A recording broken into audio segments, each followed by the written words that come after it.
we're going to get started. I like to start off with a little prayer, because God is everything. Oh, dear Heavenly Father, I'm reminded in the waters for a while, I noticed it wasn't that bad. I remained in the water for a while and I noticed it wasn't that bad. But he reminds me that sometimes taking risks can be cold and scary, especially at first. And then after a while, I learned it's really not that bad. I think we make situations, Father, more complicated in our minds than they really are. So I just want to focus on this quote.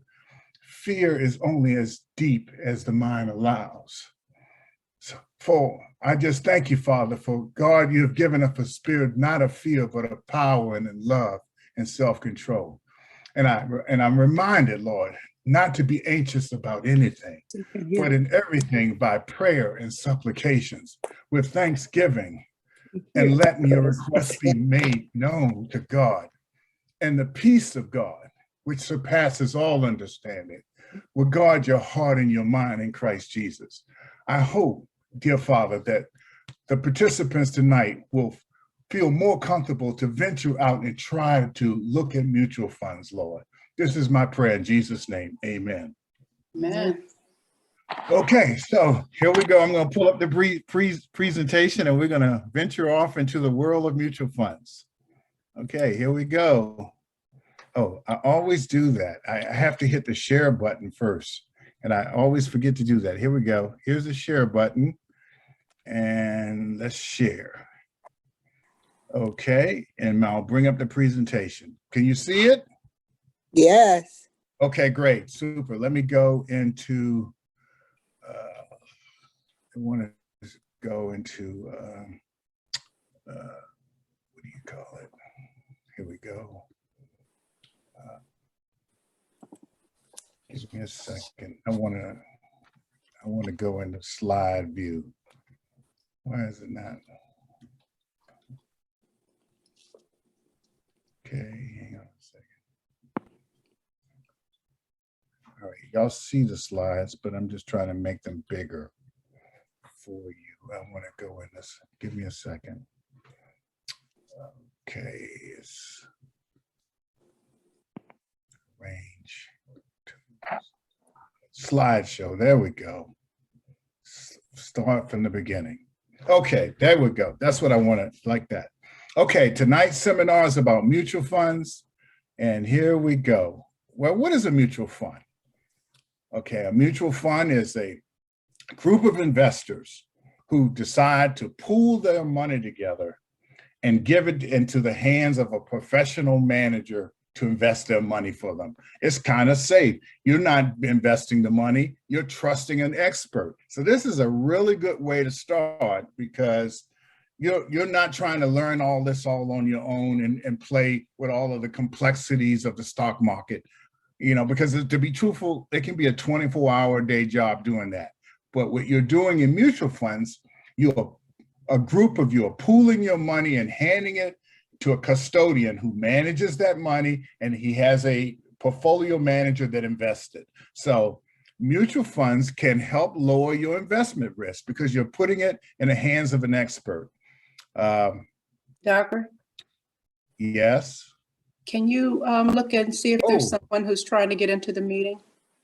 Yeah, I just saw it. Thank you. Someone that just came in. Oh, you can see that as well. Good. No, it's me. I'm trying to get you on my desktop. I have both going, so it's larger on my desktop. I just saw that. Okay, no problem. I did click that, so you should be all configured now. Okay? I see it, and I'm sorry to interrupt. No problem. Now, there's some advantages to mutual funds. What I really like about them is it's through diversification. Instead of all your money being in one stock, in a mutual fund, there could be hundreds of stocks, even thousands of different instruments or securities, as we call them. So it's diversified. So if one investment doesn't go well, and it's over 1,000, one 1,000, you wouldn't even notice a drop in your shares price per se if only one share or one security went bad.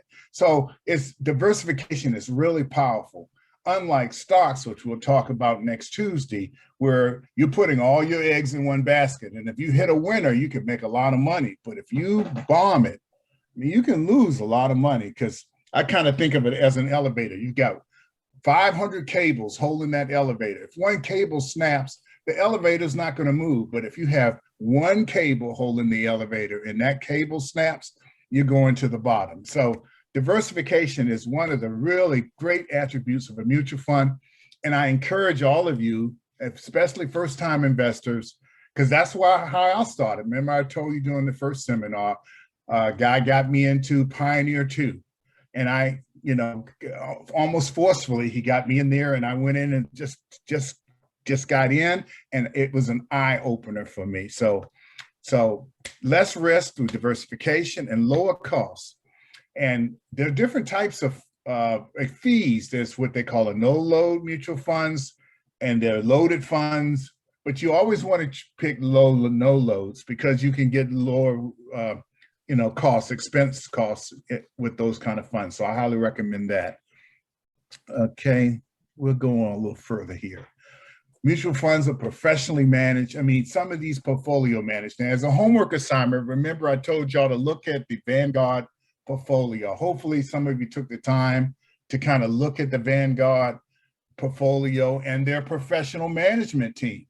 And I mean, because that's who you're buying. You're taking your money and saying, here, I'm trusting you guys to do the right thing. You say this is your strategy and this is what your goals and what your objectives are. I'm trusting you to stay on course and do that with my money. And so that's why you want to look at it. And at the end of this presentation, I'm going to show you a list of some of the mutual funds that I like that you should probably look at if you have not set up one and considering doing so. And they're very convenient. It's easy to get up. A lot of them don't even require any money down to start. There are some that have a minimum, but even the minimums are very small for the most part. Okay, and lower costs. I mean, and for example, index funds. Index funds, has anyone heard of the Standard & Poor's 500 index? I mean, it's been around a long time. And if you look at that, that's kind of like a benchmark that they use to measure the performance of the stock market. And so an index fund will get a lot of those securities, but not necessarily all of them.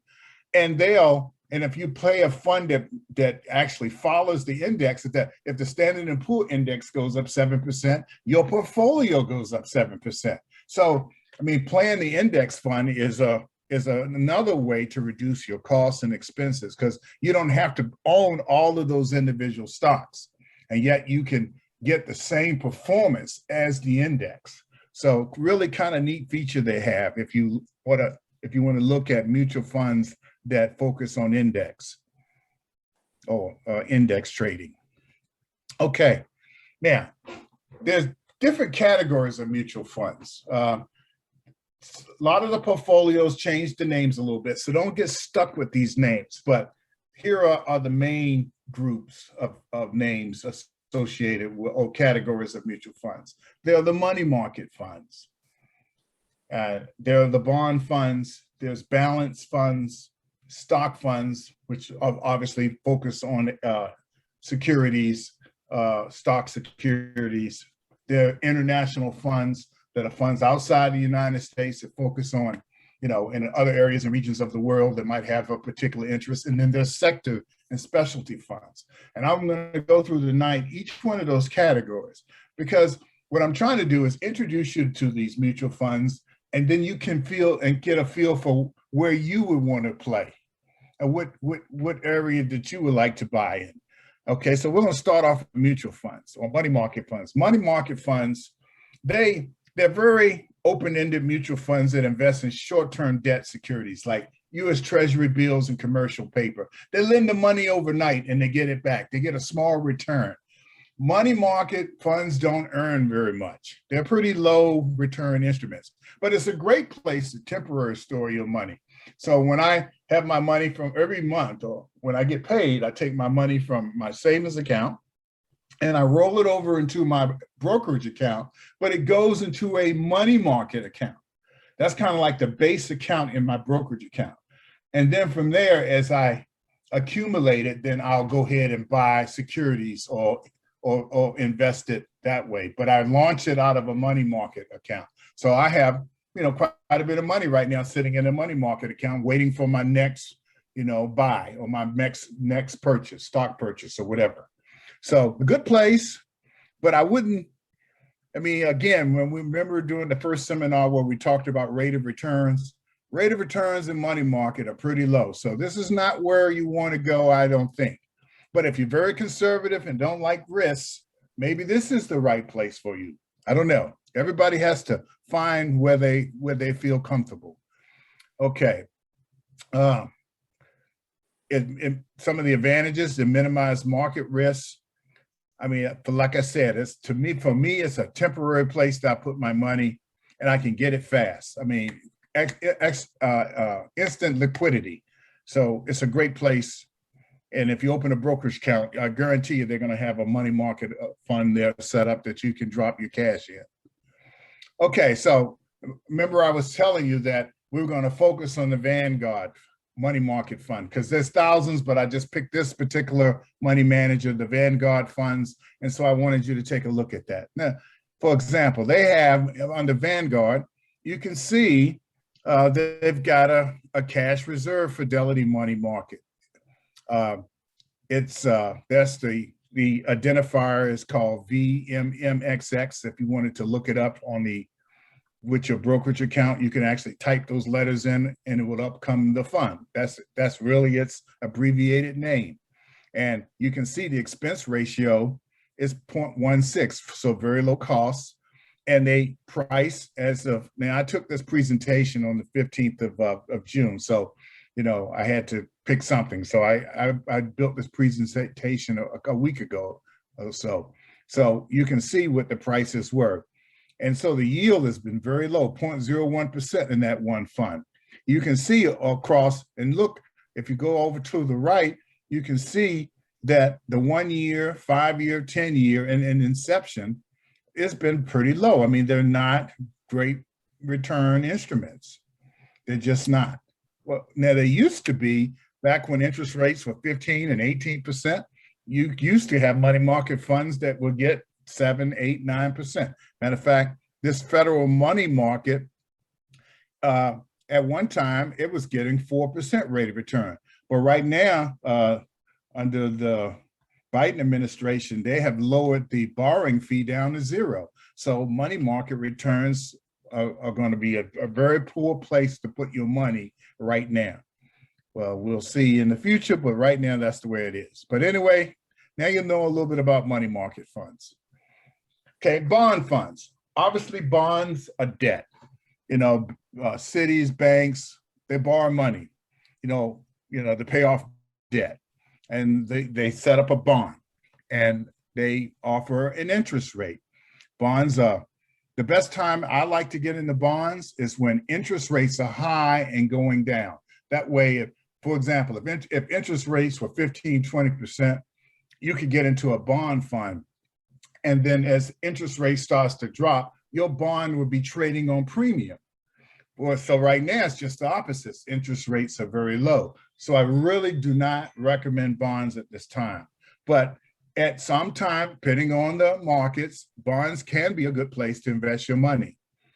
They generally offer higher yield than money market, and they're less volatile than stocks, kind of like middle of the road. And a lot of bonds that will pay a dividend payment. You can read here and see the words, but so bonds are, another person is coming in, Joyce Bowers. All right, stand by, let me let her in. Okay, so bonds pay dividends more frequently than individual bonds because of the mutual fund aspect of it. So bonds can be a good place to put your money. All right, so here's some of the Vanguard bond funds. And you can see the 5-digit identifiers for those funds and their names. And just kind of look at the rates of return. For example, the intermediate term bond index Admiral Share Fund expense ratio is very low. and it's currently trading at $12.19 per share. And right now the yield is pretty low, 1.53, but still that's a whole lot better than what you would get at Bank of America or any other bank, because they're like 0.15. But since inception, that fund has been up to 5%. So, and look at the long-term bond index Admiral share at the bottom. It started off at, I mean, since inception, it at one time was as high as 9.73%. So again, bonds are tied to the interest rate. So when interest rates are high, bonds become attractive. So just a little bit about bonds, and I certainly don't recommend them in the current environment that we are in right now. Balanced funds. Well, I like balanced funds because it's a mixture between income funds and growth funds, and they're combined into a single fund. So in other words, some small companies that that will really expand and they have a lot of growth potential, you know, that you want some of them, and then you have some funds that are well balanced, fully grown out, but they're income producers. An example of that would be like Virginia Power. Virginia Power, I mean, they're not growing that much. They're pretty well established in Virginia, but everybody pays every month their electric bill. So they're going to produce income every month. You know, they're going to produce income every month. So that's an example. And so Virginia Power stock, if you had bought that, or if that was a part of the balanced fund, it would probably be given dividend payments every month. So, or every quarter. Every fund sets it up differently. But so a balanced fund is a mixture. They'll get some stocks and some other securities that offer both income and growth. So, and as a result, it's a balance, and it has a lot of capital appreciation. It's a balanced fund with low risk tolerance, and it offers capital gain and appreciation. So it's a kind of a nice mixture, and you might want to look at that. So here, let's take a look at some of their funds that are balanced funds. Look at the rates of return on these balanced funds, a lot better than the bond fund, right? So on some of these balanced funds, let's look at the first one here, target retirement. A lot of people put money for retirement. They'll set up and go, I want this. In other words, you can see the dates. So for example, if you know that you're going to retire in 2025, this fund is designed to put your money in it, in this balanced fund, and that portfolio manager is going to manage this with the goal of getting you ready for retirement in 2025. Or if you think, okay, well, 2035 is when I'm going to retire, then you might want to look at that fund. Again, that portfolio manager is managing that fund to try to optimize the balance to give you the right rate of return. And over time, he's going to say, well, as my group of people get older, because they're planning on retiring 35, he'll start adjusting the ratio between income. You see what I'm saying? He'll start adjusting it to make it a little more safer and not take as much risk as we get closer to the end date. So again, these are funds set up for retirement. So a lot of people do that for balanced funds. They'll put their retirement money in them. And look at the yield. People say, well, where can I get 6 and 7%? Look at these funds.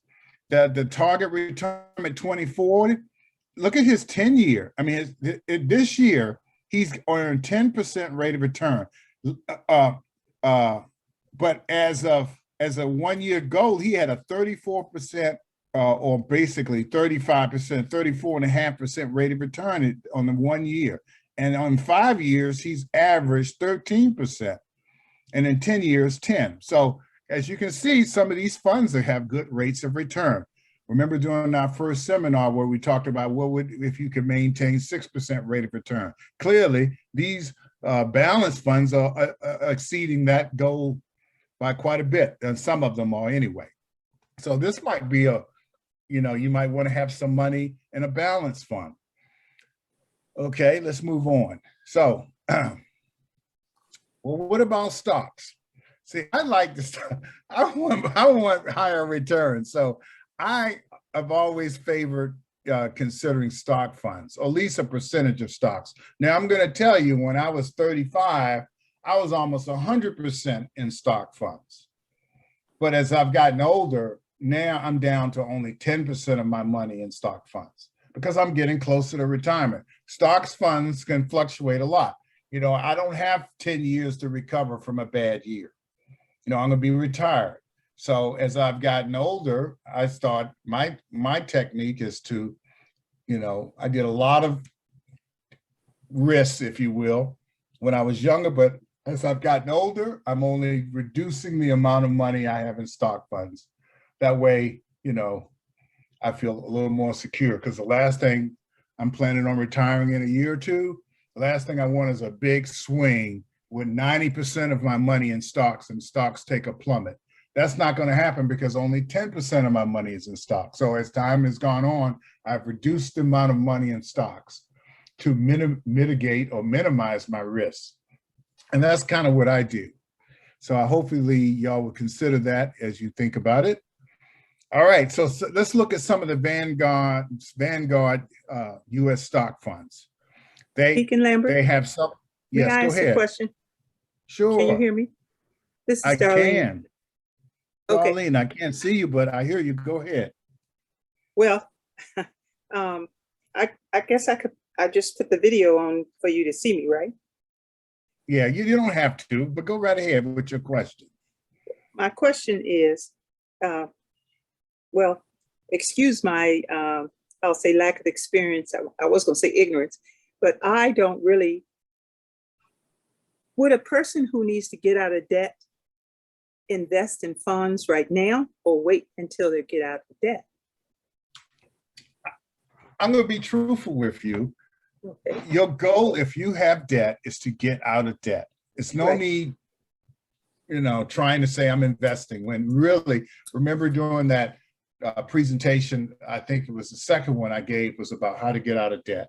Right. And I focused on, you know, if you have, let's say $500 a month as a disposable income, you want to put all of that to get you out of debt as quickly as possible.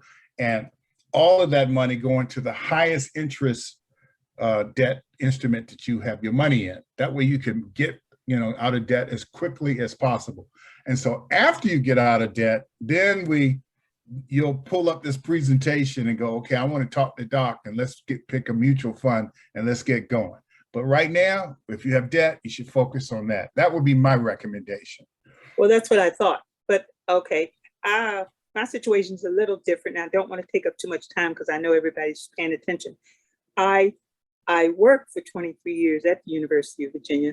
Then because I had a health crisis, I had to leave my job, but it was on a disability. It's not a Social Security disability because I'm only 57. But like most state jobs, they paid, we had a 403 or IRA through Vanguard, Fidelity.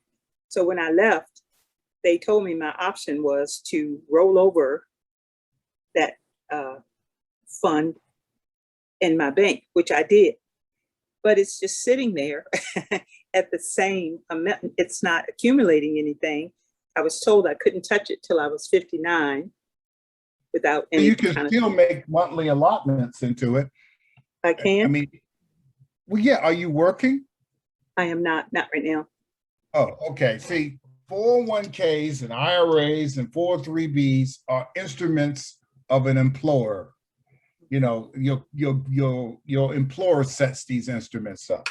And so as long as you're working for them, you know, you can put money in or whatever. But now that you're not working, you basically rolled it over into some other instruments. But you could have rolled that into a mutual fund, and that would be your 403A mutual fund getting higher rates of return. For example, if you wanted to get into this Vanguard stock, let's look at this first one. This 500 index Admiral stock is VFAX. That stock had made 13.84% rate of return yield to date. And in their 1 year was 40%. I mean, I would pick a fund like that and make that money work for you instead of sitting around. You're not contributing to it, but doesn't mean you can't move it and put it and associate that 403A with a powerful, hard-hitting fund like this 500 index Admiral share fund. Now, I'm not telling you to do that, but I'm saying go out there and put that money to work. And then when you start working, then you can roll that money back to your new company's 403 if you want to go into that sector, or 401k or whatever you choose. But I wouldn't have it sitting around in a bank getting no interest. I would be having that money and associate it with a mutual fund would be a great place, and especially one of these stock funds, because you're still relatively young. You're only 57 years old. You've got another 10 to 15 years of work in you. So, you know, but I wouldn't have it sitting around in a bank getting 0.15% rate of return, because that's what the banks are going to do. They're not going to give you anything. I They're understand. going to take your money. Okay. So anyway, let me get back going, but hopefully I answered your question. You did. And But anyway, you can see. Yeah. I was going to say, maybe once the class is over, or if I can email you, I can ask you exactly how to go about putting that fund. I mean, I can call the bank and say whatever, but maybe just some advice. I'm assuming you just have this money sitting in basically a savings account. That's right. But Okay. I can't Yes, touch it. you can. You can put it in. You can't spend it. Can't spend it, right? See, there's a difference between, because it's a 403, it's a qualified plan, which means you cannot test this money without penalty before the age of 59 and a half, right? So that doesn't mean you can't invest it in another fund. They didn't make you put it in the bank. You did that because that's what, you instinctively go, let me put it someplace safe. And I pointed out in our last presentation, the bank is the worst place to put your money in savings account because they don't give you anything. Remember I showed you at 1%, it takes 72 years for your money to double. Right. Unless you go, so clearly that's not the place you want.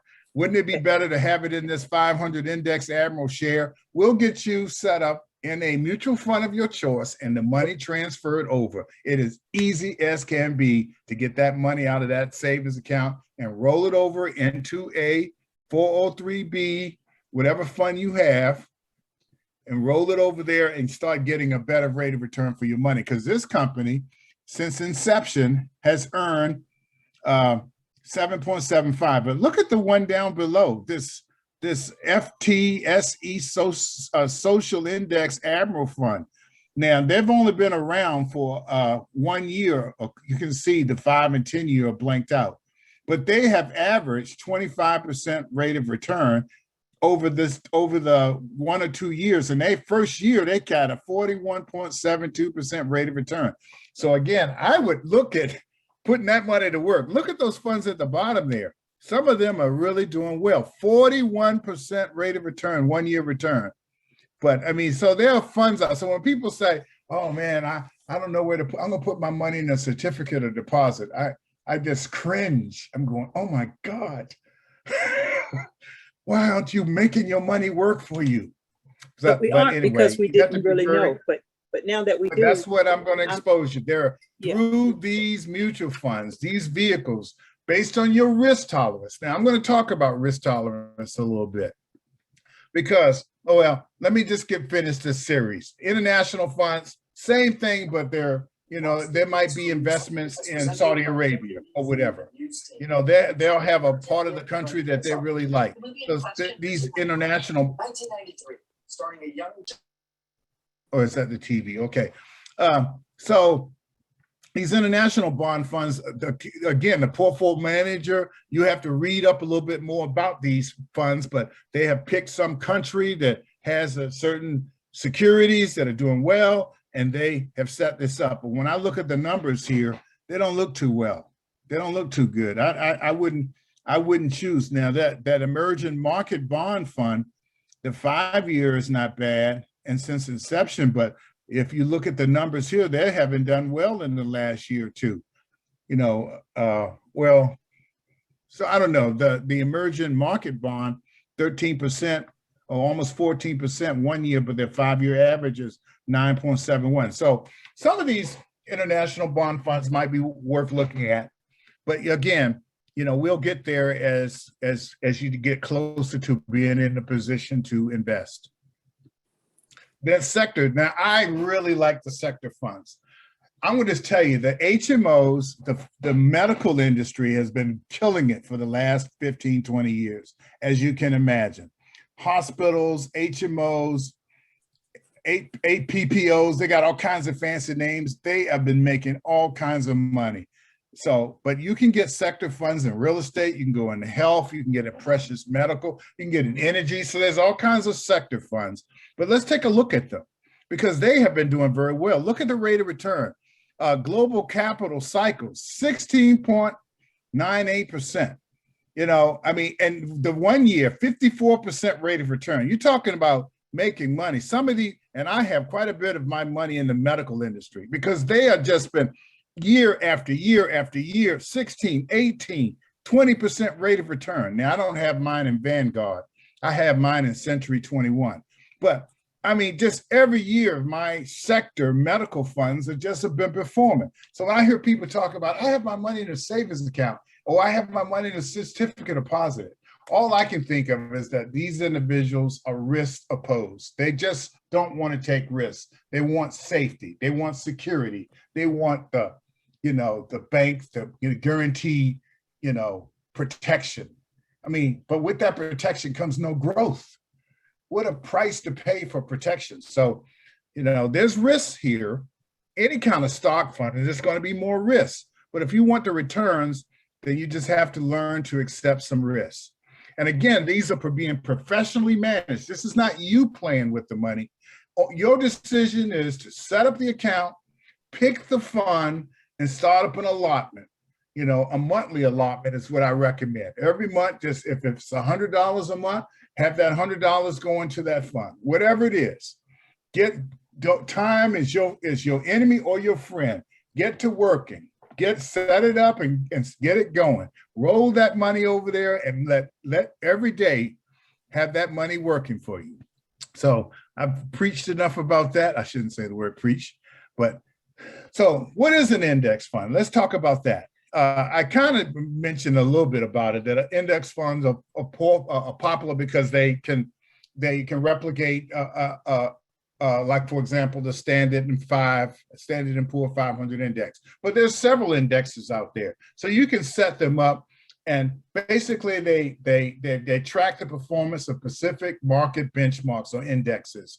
And let's say, but a lot of stocks have clearly outperformed the Standard and Poor 500 index, sometimes 4 and 5%. So a lot of stock portfolios are blowing away indexes, but indexes is a good way to get the market average, if you will. So an index is a very tax efficient, low cost way to play the mutual fund game. So you want to take a look at some index funds as well. Okay, lower risk through diversification. They offer tax advantages. They're less expensive. So you probably want to take a good close look at index funds, mutual fund index funds. And here's some of their sector and specialty funds. Energy, healthcare. Look at that healthcare, 10%. Look at this real estate. Now, real estate right now, it might be a place to look. Look at that 1 year, 23.6% rate of return. But since exception, about 10, but healthcare, like I said, 16%. That's kind of on average on healthcare. These doctors are rocking it. The pharmaceutical business, just think about how the high cost of medicine. Well, if you buy into these funds that specialize in those specialties, you're going to get good rates of return, and I highly recommend it. I have quite a few medical funds because I go as long as they haven't, they don't get rid of Obamacare and they continue doing the way they're doing it, I'm going to keep my money in healthcare. Why not? But I'll leave it alone. I'll let you decide. Okay, I said I was going to present y'all a few mutual funds to look at. Franklin Templeton has been around a long time, a very good fund manager. Y'all have heard of Putnam funds? You might want to take a look at that. JP Morgan, Oppenheimer. Now I'm in the American Fund Capital Group. That's the one that I have. It used to be 20th Century. Then they call it American Fund. They changed the name, but still same thing. Legg Mason, for example, a lot of funds that you could go out. So I would look around and shop around. Once you decide you want to do this, you want to look around at maybe 3 or 4 of these fund managers and find one that the words turn you on, that you feel good about, and go with that. And again, look at their array of investments, mutual funds, money market, bonds, stocks, balanced funds. Pick where you feel comfortable. But I would go into the stocks and sector funds myself, because I want the rate of return. I want the rates of return. So now that we kind of talked about mutual funds, it was really simple. You find the fund, you get the one you want, you call them up, you set it up on an allotment, and you start it. They do all the investment for you. So it's really kind of simple once you make your decision. But I've seen a lot of people mess it up. And it's because they really don't understand how mutual funds work. Most of us are not going to put $2 million in when we open our fund. We're going to put, some startup money, maybe $500, $1,000, and then we're going to set up a monthly allotment. Let's say you've got, in this example, $100 a month you want to put. So in June, you put in and you just track it. I have an example here from June through November, 6 months. So you put in $100 a month times 6. That means in 6 months, you put in $600. When you look at, there might be 1,000 different securities in this fund.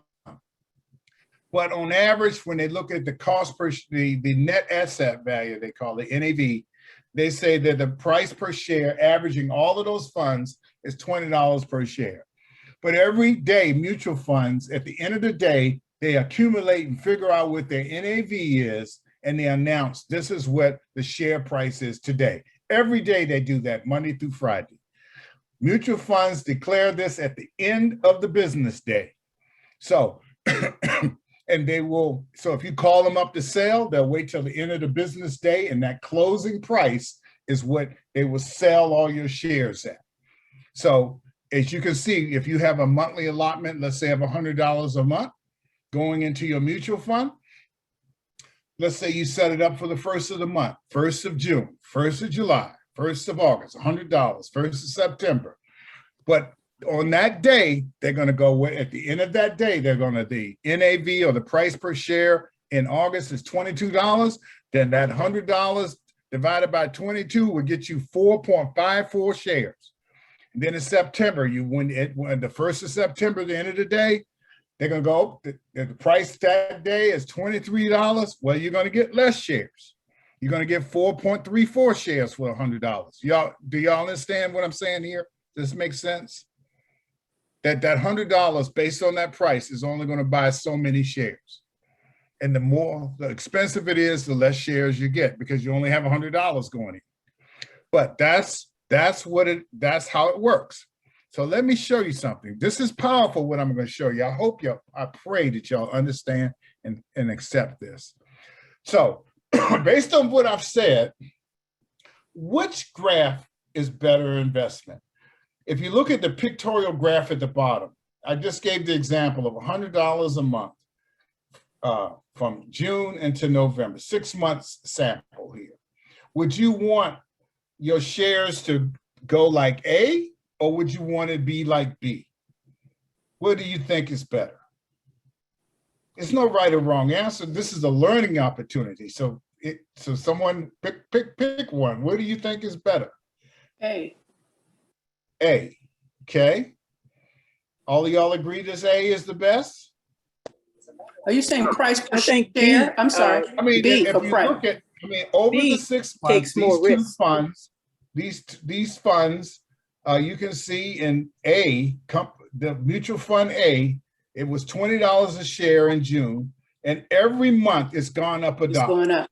Mhm. Yeah, It's going but up and up and up and up and up. And he didn't. B, it was $20 in June, but then it's going down and down and down and down and down. You're getting more shares for your money. So anyway, I'm just showing you how it works. So I'm gonna tell you, I have a So lot the of goal friends is to get who as many I- shares as you can per month. exactly. I Mhm. can't tell you the big. number. I can't tell you the number of times I've had employees of me who are older than me that are now retired. But 4 or 5 years ago, they were going, "I'm Doc. I'm 63 years old. I got $800,000 in my mutual fund, and I'm happy. But it's gone down $125,000. I hate Obama," or whatever they were saying at the time, you know. And they're complaining because their portfolio is going down. And you know what they do? They get out. They goes, "I'm taking my money out. I'm taking it out and putting it in the bank. I'm losing money. I had 800,000 and now I'm down to 650." You know, because that's how they think. And I'm here to change your perception of that, because I want you to understand that is not how you should be thinking. And I'll show you why. You see, in graph A, the price per share is going up every month. So he's acquiring less shares with his $100 every month. When it was $100 a share and he had $20 per cost per share, he could get 5 shares with 100, right? 20 times 5 is 100. But when in July, as the price goes up, that $100 only bought 4.76 shares. And as the price continues to go up, he's getting less and less shares. So over the course of the 6 months, he only has 26.96 shares in 6 months.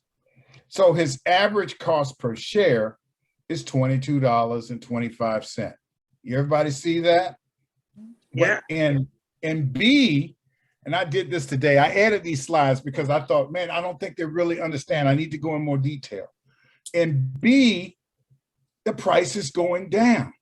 So that $100, because it went down to $18 a share, he got more shares. He got more than 5. He got 5.5, 5.55. But then in August, it came back up. So he got less. But in September, it went back down. And then in October, it really went down. He got 7 shares with the $100. So out of this, or if you take it to 6 months, you can see that he had 33 shares that this guy owns. 33 shares.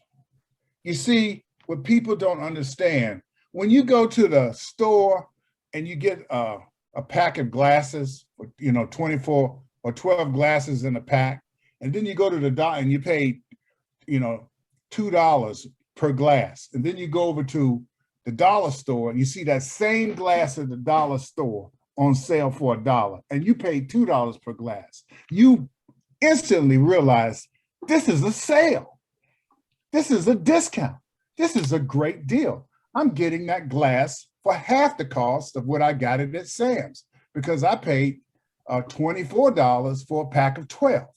So I paid $2 per glass at Sam's. But here at the dollar store, the same glass I can get for $1. And we automatically compute, oh, this is a sale. This is a great deal. But when it comes to stocks, people don't see that. What they see is, oh, my stock is going down. I'm losing money.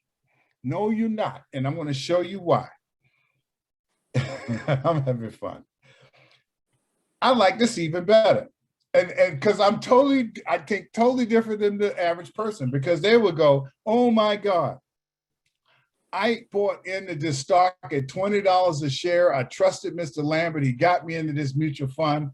And now in July, it's down to $15. I've lost $5 per share a month. I'm going to fire Doc Lambert. He's the worst investor I've ever been around.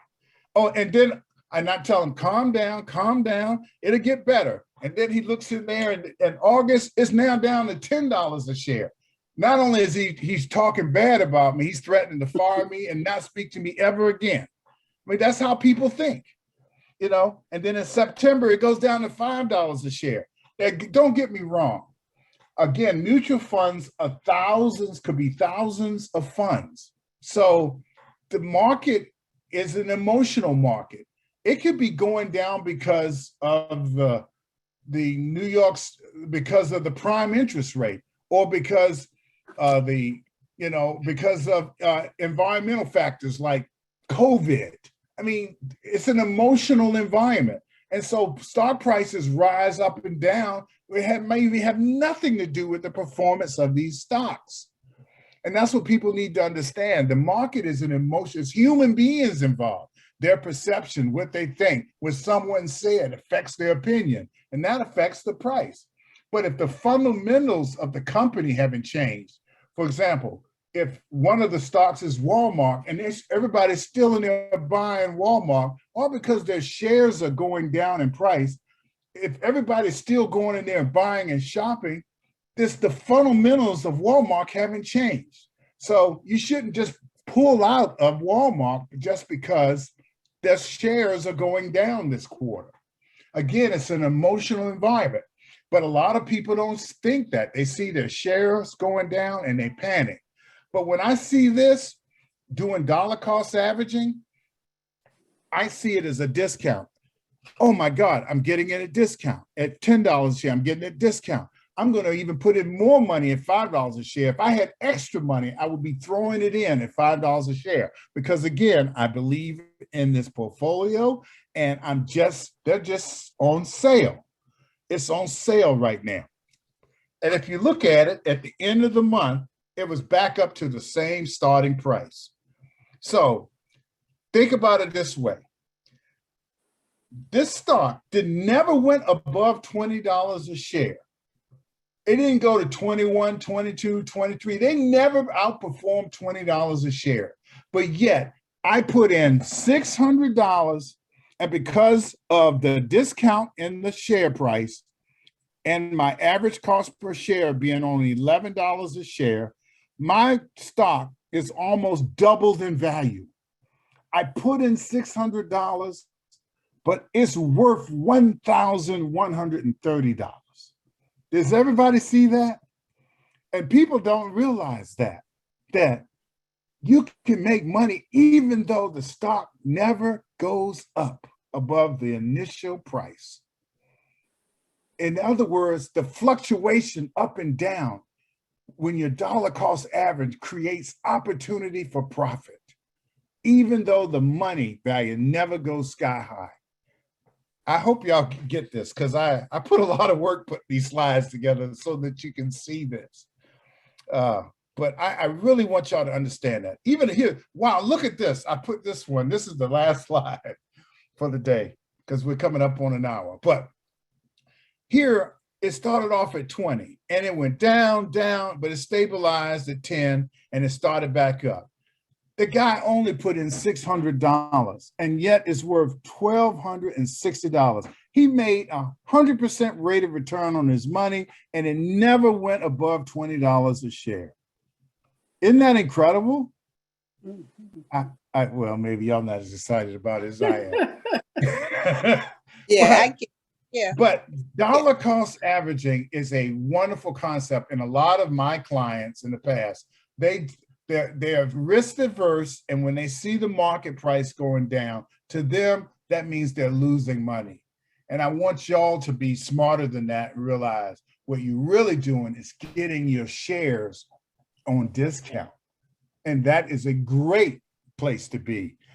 Now, But Deacon Lambert, only time you want it to be high is when you're ready to retire. You know, at the end, when you're 65, then you want it to be up. But as far as I'm concerned, my portfolio could go down $1 a share right now, and I'll be happy because I'll be putting in my same amount of money every month, getting all kinds of shares. And as long as it comes back up, by the time I'm retired, that's the only time that I care that it to be high. At the end. Don't Go ahead. I don't say this the wrong way. Only people who have money will opt to take that much of a risk, will they not? As opposed to say, take me. Am I going to, I want to take the risk like any other person, but I don't know that I would be comfortable. I don't know that I would drop $600 or invest it if I only had $1,000. Whereas the person who has $800,000 $600 is nothing to them. Well, my father used to tell me as a little boy, you worked all week, Monday through Friday, pay yourself first. Yeah. Pay yourself. I see so many people who give money to they got to have the Verizon 300 channels. They got this $1,200 iPhone. They got all the gadgets. They're driving a nice car, but then they tell me they can't save. It's just that they haven't really realized that at one point in your life, you're going to stop working, and what you have is what you're going to have to live on. And Well, Deacon, one of my Lambert, worst fears in life is to be 70 years old and broke. Deacon Lambert, Yeah. Yes. could you tell me about demutualization? I used to, I have life Ooh, what a fancy insurance. word. Yes, I have life insurance with Prudential when the children were younger with the rider policy. When they became of age, that rider policy ceased to exist because they were older now. And instead of them refunding me, a part of the insurance company went to demutualization. So I actually own stock in Prudential. I own 23 shares, and I know that it closed today at $103.30 a share. So you saying that you no longer have the life insurance, instead they traded the life insurance for these shares of stock? Is that what They you're did telling me? for the children. For the children. Okay. Yeah. So That's I get a dividend check every quarter. okay. So would you suggest continuing to keep that stock or leave it as it is or purchase more? Just your opinion. Well, I really can't. That's a loaded question. I would have to look at the stock and see what it is. I mean, what stock is it? What company is it? It's Prudential. Yeah, but Prudential what? Prudential life insurance. Yeah, but Prudential is a life insurance company. Exactly. That's who I But have it's not a stock stock with. company. So you say they bought shares of stock. What stock did they buy? Well, I can tell you that it was the Well, stock. I tell you what, we'll do this offline. We'll do no Okay. research. You'll tell me what stock. I'll look it up, and then I'll give you my opinion about that investment. But without knowing, because some stocks are, well, we'll talk about on Tuesday stocks, so maybe that'll be appropriate to bring it up then, and we'll look, because I'm going to share with you my strategy on stocks. But I really think mutual funds, in summary today, is a great place for beginners, because you're trusting a professional manager to manage your money. All you have to do is set it up, pick the right fund, and go. But to get with Veronica and what she was saying is that you really do need to make a decision to invest. If you can only afford even $50 a month, do it. Whatever you can afford, set up your fund and start putting some money away. You every month you lose, you're never going to get back. So you got to start doing it, and don't worry about 800 or 1,000. I started off with $166 a month. I mean, I could have done a lot more than that because I was a second lieutenant, single in California, running around acting crazy. So I could have put a lot more than that, but I started with something I was comfortable with. Matter of fact, I forgot about it, as I was telling you. I just put those envelopes in a shoebox. But you got to be doing it every month. Take 10%. If you worked, got up at 6 o'clock, got dressed, and worked 40 hours for somebody for a check, pay yourself something. I know you got to pay a lot of bills: food, gas, electric, taxes. We all do. No one's exempt from that. But whatever you have left, take 10% and pay yourself, so you'll have something in the future. And these mutual funds is a great place. To me, I look at them as having an extra person in my house going to work for me every day. And so I want that person to go work hard for me to bring home a check. You know, it's like another person going out the door working for you when you put the money, the work in these financial security instruments. And why work alone when you can put your money to work for you, so that later on in life, as you get closer to retirement, you can say, you know what? I might be able to retire one day because my money is doing this, and that for me. And it's enabling me to consider not working anymore. And as that starts to happen, you get excited about it. Like, you know what? This is working. And that will encourage you to start even investing even more of your money if God, if it works out. So it's a great opportunity. I mean, there's a lot of other ways to make money, like owning a company and all of that. But we're just talking the process of investing and saving and investing. And mutual funds is a great place. I really like the ETFs or funds and the sector funds. But look at some of the mutual funds that are available and find one that you like. Open an account. It doesn't cost anything to open an account in most cases. Put $10 in there. Set up an allotment for $20 a month. Whatever. Get something going. And then watch it grow. And just ask Lord to make that money grow for me. And I'm telling you, he'll bless you. I'm just telling you, he'll bless you. I look back now, I was just looking at one of my portfolios, my stock portfolio.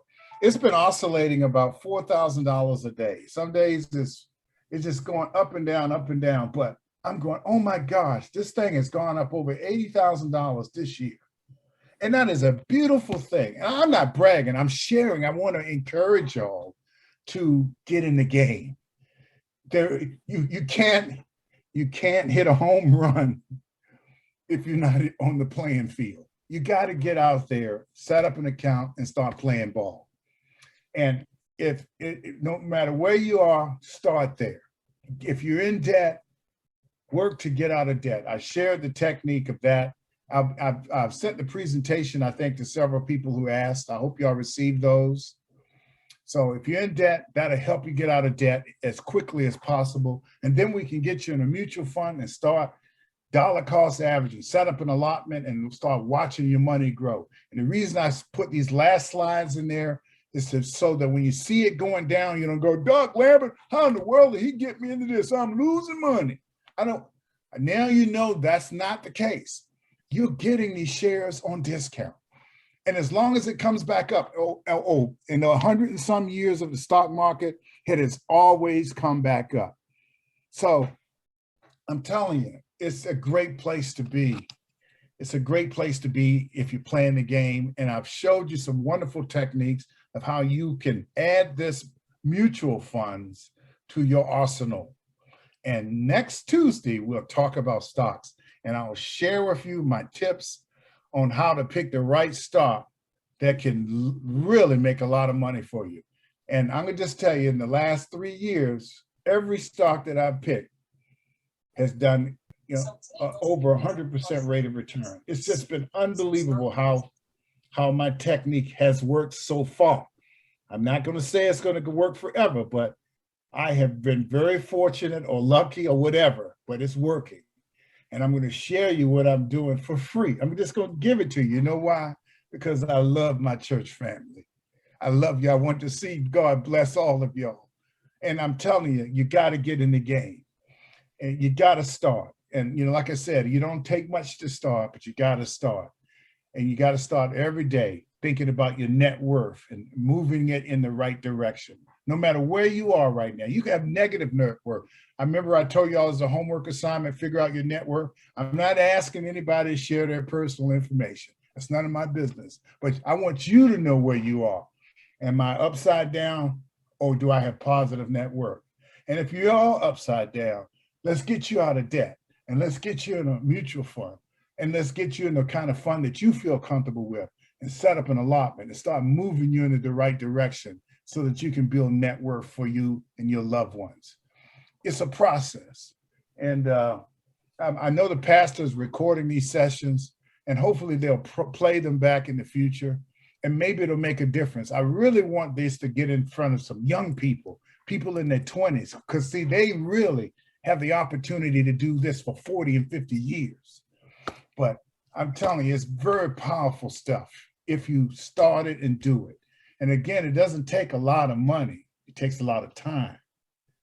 So Can you So give your churches- email again? Your email address?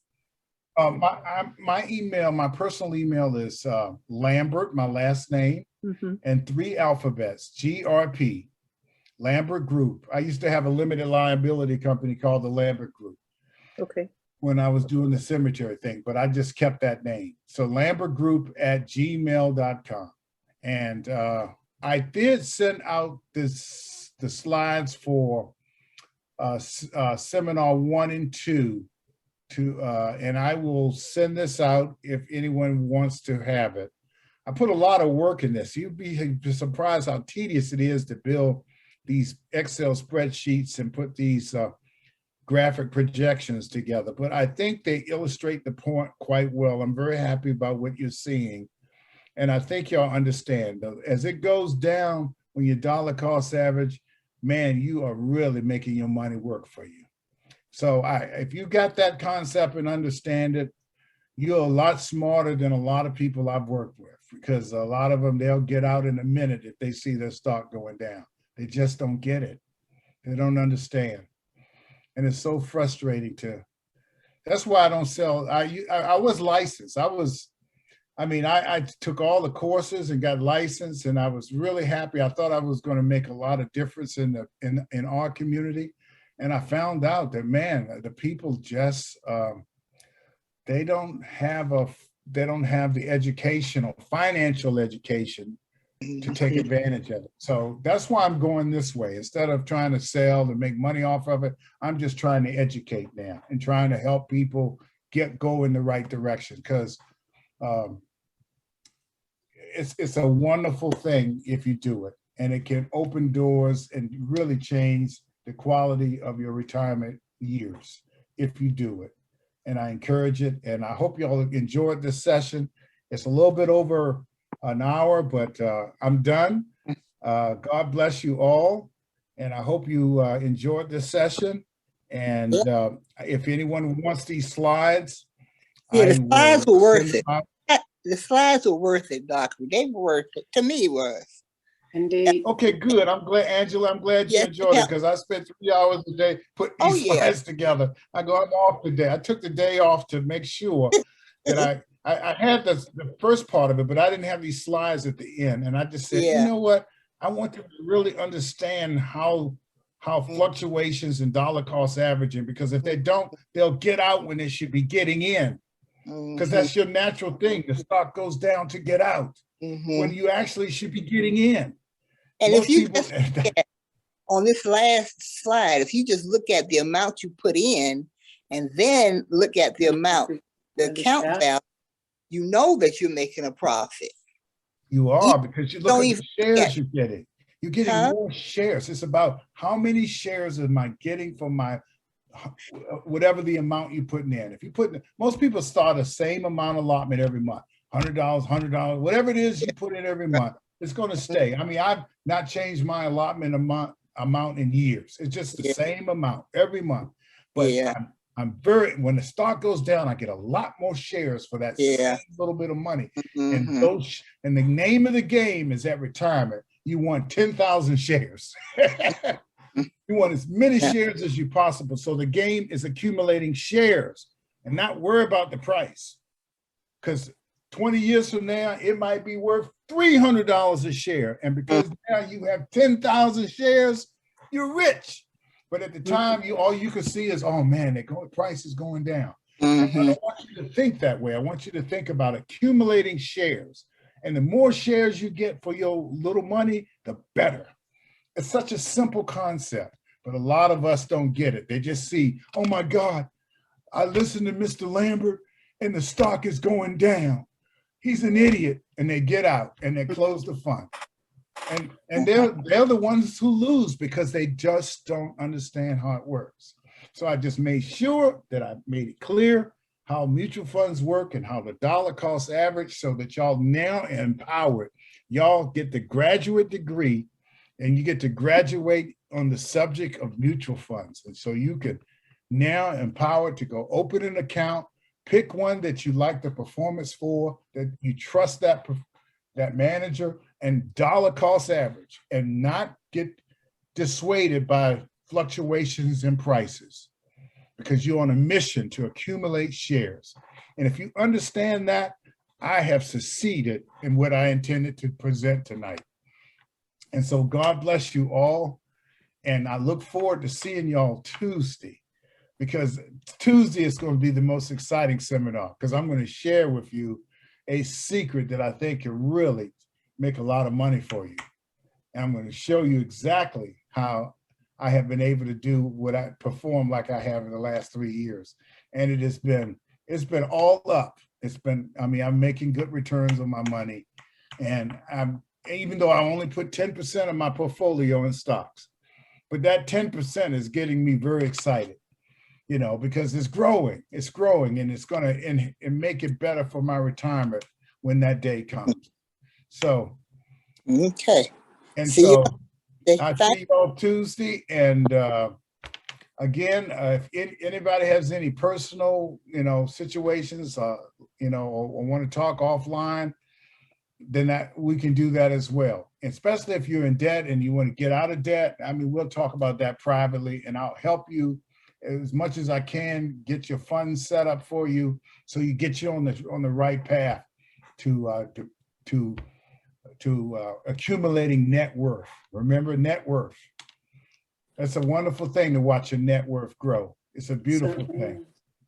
And it can happen for you. It can happen for you, I'm telling you. It's not about getting rich. It's just about being comfortable. Amen. Just being comfortable, not to be, worried about if I'm going to be able to have food next year, or am I going to have to pay for my medical. That's all I'm trying to say. Our trust is in Christ Jesus. Amen. But God has given us the discernment to fulfill all these other things in life. While we're here, we might as well be comfortable. Amen. Amen. So God bless you all, and I'm going to Thank sign you off. so much. Okay, well, I love y'all now. God bless you, and I'll see you Tuesday.